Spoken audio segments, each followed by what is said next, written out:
Hello everyone, my name is Jatin Dixit and you are watching the channel Learn Social Science by Jatin Dixit. So today in this video we are going to solve the MCQs of second full-fledged board paper. I have already done the first board paper. I have covered 20 MCQs in that board paper. If you haven't watched yet, the link is in the description box. You can go through it. So इस board paper को हम लोग solve करने जा रहे हैं 20 MCQs को. So हमारा बेटा फर्स्ट क्वेश्चन है, who among the following organise depressed class association. Means नीचे नेम्स दिए गए हैं, ठीक है. इनमें से किस व्यक्ति ने डिप्रेस्ड क्लास एसोसिएशन फॉर्म की थी 1930 में, ठीक है.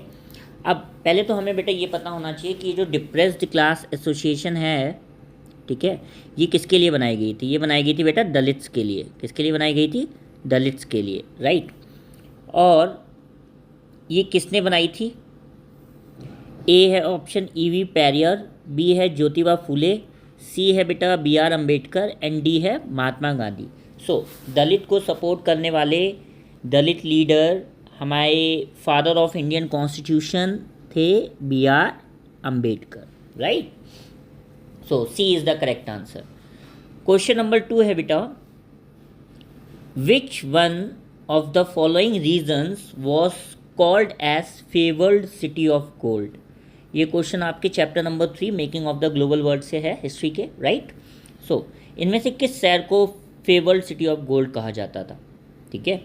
नाउ हमने पढ़ा था इसके बारे में. What is the name? El Dorado. Option number c will be the correct answer, right. Now moving forward to question number 3, identify the crop with the help of given information. नीचे information दी गई है, हमें correct crop को find out करना है. ये question किससे है बेटा? Chapter number 4 agriculture in geography, right. India is the largest producer as well as the consumer of this crop.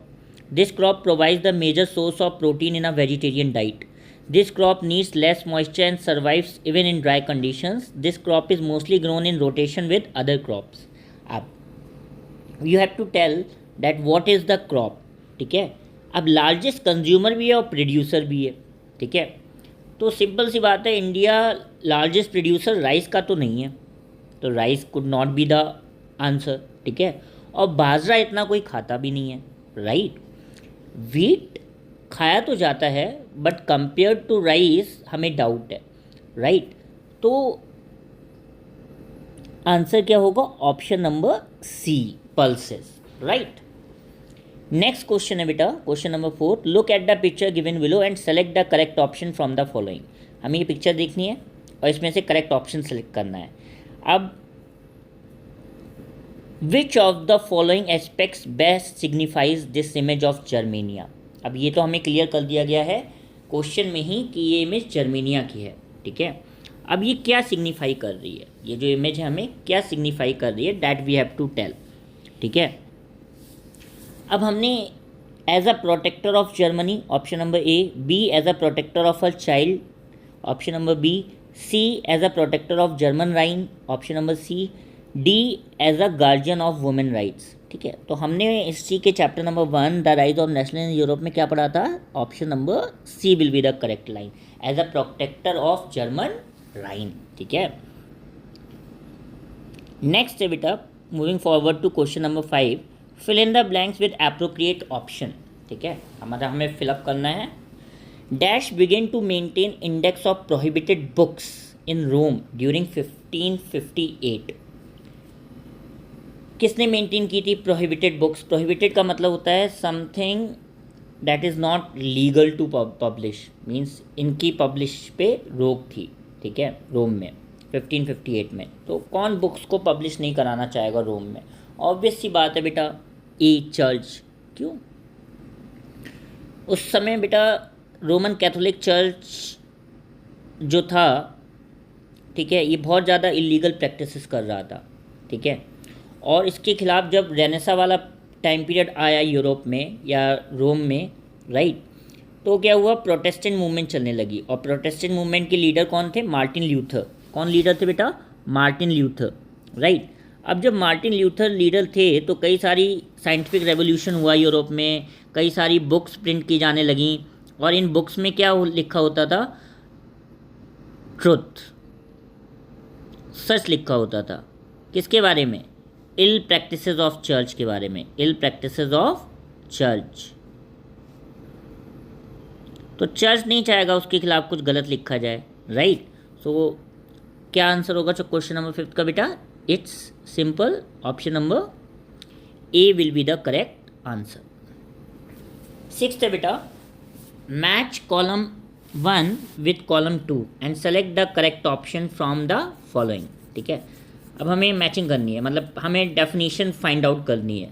एक तरफ हमें दिया है बेटा सॉइल इरोजन के टाइप्स और हमें दिया है बेटा उनकी एक्सप्लेनेशन। ठीक है, तो अगर हम देखें तो सबसे पहले हमारा है बेटा गली इरोजन। पहला क्या है हमारा? गली इरोजन, राइट? तो गली इरोजन की क्या डेफिनेशन होगी बेटा? The running water cuts through clayey soil and make deep channels.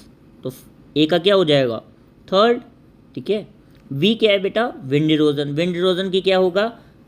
Simple है, कितना रिकॉग्नाइज कर सकते हो आप? विंड ब्लोज, विंड से शुरुआत हो रही है तो ऑब्वियस ही बात है ये इसका होगा। गली इरोजन का हम लोगों ने पहले ही ढूंढ लिया है, फर्स्ट का थर्ड है, राइट? शीट इरोजन की बात हो रही है। ठीक है, water flows as a sheet, ठीक है, नाम ही आ रहा है। ठीक है, तो आंसर फाइंड करना कितना ईजी है। ठीक है, अगर हमें कोई नॉलेज भी नहीं है about the definition then we can find out just by name. Sheet erosion क्या है? Water flows as a sheet over large areas down a slope. Defective methods of farming, ploughing in a wrong way. अब अगर हम गलत तरीके से plogging करेंगे field में, फील्ड को गलत तरीके से जोतेंगे तो it is a defective method of farming और नॉट, राइट? तो अगर हमें कोई आइडिया भी नहीं था तो भी अगर हम प्रॉपरली क्वेश्चन को रीड आउट करें बेटा then we can find out the answer, right? Now question number 7 है बेटा, which among the following statement is not correct regarding the Bhairav Dakav sanctuary. ठीक है, इनमें से कौन सी स्टेटमेंट सही नहीं है भैरव दाकब सेंचुरी के बारे में? ये किस चैप्टर से है बेटा? हमें सेकेंड चैप्टर ऑफ ज्योग्राफी से क्वेश्चन है, राइट? जिसमें हमने पढ़ा था भैरव दाकब सेंचुरी के बारे में। ए है बेटा, it includes 1200 hectares of forest land. सही है, this we have study, right? The inhabitants of 5 villages in the Alwar district of Rajasthan declare this sanctuary, ये भी सही है। They are protecting the wild life against any outside encroachment, ये भी हमने book में पढ़ा है एनसीईआरटी में, ये भी सही है। The rules and regulation followed here are declared by the government, नहीं, ये गलत है। ठीक है, this we have not studied. So क्या पूछा गया था हमसे? Not, and the option will be D, right? Now moving forward to our 8th question बेटा, with which of the following countries that Belgium share its border. Belgium जो देश है अपना बॉर्डर किस कंट्रीज के साथ शेयर करता है? हमने पढ़ा है। ठीक है, क्या इटली के साथ शेयर करता है? नो। क्या स्विट्ज़रलैंड के साथ? नो। क्या लग्जमबर्ग के साथ? यस। क्या स्पेन के साथ? No, right? तो what will be the answer? It will be option number C, Luxembourg, right? Next है बेटा आपका question number 9th, the municipal corporation officers are called. Municipal corporation के ऑफिसर्स को हम क्या बोलते हैं बेटा? टेल मी।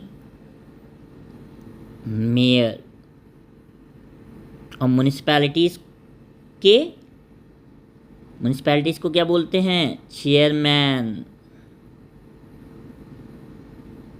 याद रखिएगा, राइट? नेक्स्ट है बेटा question number 10, in which of the following countries is the participation of women in politics is very high. अब हमने ये जेंडर, कास्ट एंड रिलीजन वाले चैप्टर में पढ़ा था, याद आया कुछ, राइट? तो कौन सी ऐसी कंट्रीज़ हैं जिसमें पार्टिसिपेशन ऑफ वुमेन बहुत हाई है? 3 कंट्रीज़ के नाम पढ़े थे और ये सारी कंट्रीज़ स्कैंडिनेवियन कंट्रीज़ के नाम से जानी जाती हैं। स्कैंडिनेवियन कंट्रीज़ के नाम से जानी जाती हैं। कौन कौन सी कंट्रीज़ थी बेटा जो हमने पढ़ी थी? स्वीडन, फिनलैंड और नॉर्वे, WAY, राइट? सो क्या इनमें से कुछ है ऑप्शन में? फिनलैंड है, और कुछ है क्या? हंगरी नहीं होगा, रशिया नहीं होगा, लैटविया नहीं होगा। So what will be the correct option बेटा? It's A, Finland, correct? Now next question है बेटा हमारा, which one of the following is the minority group in Sri Lanka. Very simple question, right? दो ही ग्रुप्स थे बेटा, one was Sinhala and second one was Tamil. इसमें majority में कौन था? सिनाला। माइनॉरिटी में कौन था? Tamil. So what will be the correct answer? It's A, Tamil. 11th का आंसर क्या होगा? A, Tamil. Which one of the following is the minority group in Sri Lanka, right.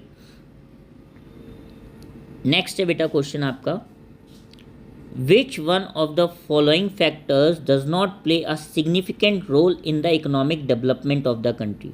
इसमें से कौन सा जो फैक्टर है वो इम्पॉर्टेंट रोल नहीं प्ले करता है in the economic development of a country, right. A है बेटा cooperation from other countries on globalisation, ये तो करता है कि नहीं करता है? ये करता है। Size of the population, size भी इफेक्ट करता है, that's we have read in the book, ठीक है। Economic priorities adopted by the government, ये भी करता है। Territorial issues with neighbouring countries, क्या ये इफेक्ट करता है इकोनॉमिक डेवलपमेंट में? No. So what will be the correct answer बेटा? Option number D, correct. Next है बेटा, in which of the following options are political parties are necessary condition. किस form of government में political parties necessary condition होती है, मतलब होनी चाहिए तभी गवर्नमेंट एग्जिस्ट करेगी? तो it's A, simple, democracy, correct, yes और नो। नेक्स्ट है बेटा question number 14, which one of the following is a correct explanation of average income. Average income की करेक्ट एक्सप्लेनेशन हमें बतानी है, ठीक है, या डेफिनेशन बतानी है। The total income of a population, नहीं। The income earn by the highest earners in the population, बिल्कुल wrong. The income earn by the lowest earners, absolutely wrong. The total income divided by the number of individuals in a population, correct. So what will be the correct answer for this? Option number D. Total income divided by its total population. We will get the average income, as simple as that, right? Question number 15 beta. Kamal Kant is a shopkeeper who pays his taxes on time. Kamal Kant एक shopkeeper है बेटा जो अपने taxes time पे देता है. However, none of the workers in his shop get any paid leave in the year. पर किसी भी वर्कर्स को कोई पेड लीव नहीं मिलती है ईयर में। On the basis of given situation find out the correct option. अब ये सिचुएशन दी गई है हमें करेक्ट ऑप्शन बताना है, ठीक है बेटा।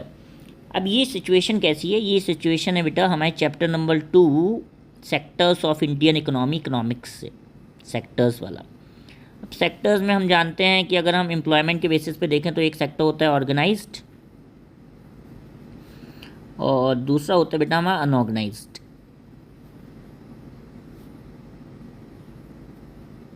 ठीक है। अब ऑर्गेनाइज एंड अनऑर्गेनाइज सेक्टर, इनकी कैरेक्टरिस्टिक्स हम जानते हैं बेटा, ठीक है। So workers are employed in the organise sector, क्या वर्कर्स ऑर्गेनाइज सेक्टर में काम करते हैं? नहीं। अगर करते होते तो उन्हें पेड लीव मिलती ईयर में कि नहीं मिलती? मिलती, right. Workers are engage in unorganise sector, yes. So what will the correct answer? Option number b will be the correct answer, right. Don't get confused. Next है बेटा question number 16, select the developmental goal for a girl from a rich family from the following options. Development chapter number 1 economics, this question, right. तो क्या गोल होगा अमीर घर से आने वाली एक लड़की का? To get more days of work, भैया ऑलरेडी शी इज़ अमीर तो काम तो नहीं चाहिए उसे। To get as much freedom as a brother gets, yes, मतलब उसे उतना ही फ्रीडम चाहिए, उतनी आज़ादी चाहिए जितनी उसके भाई को मिलती है। दिस के could be. To get electricity, घर अमीर है तो इलेक्ट्रिसिटी तो मिल ही जाएगी। टू गेट बेटर वेजेस, ज़रूरत नहीं है, राइट। तो what will the correct option? Option number b, right. Next है बेटा question number 17, which of the following acts would not apply on the enterprise under the organise sector.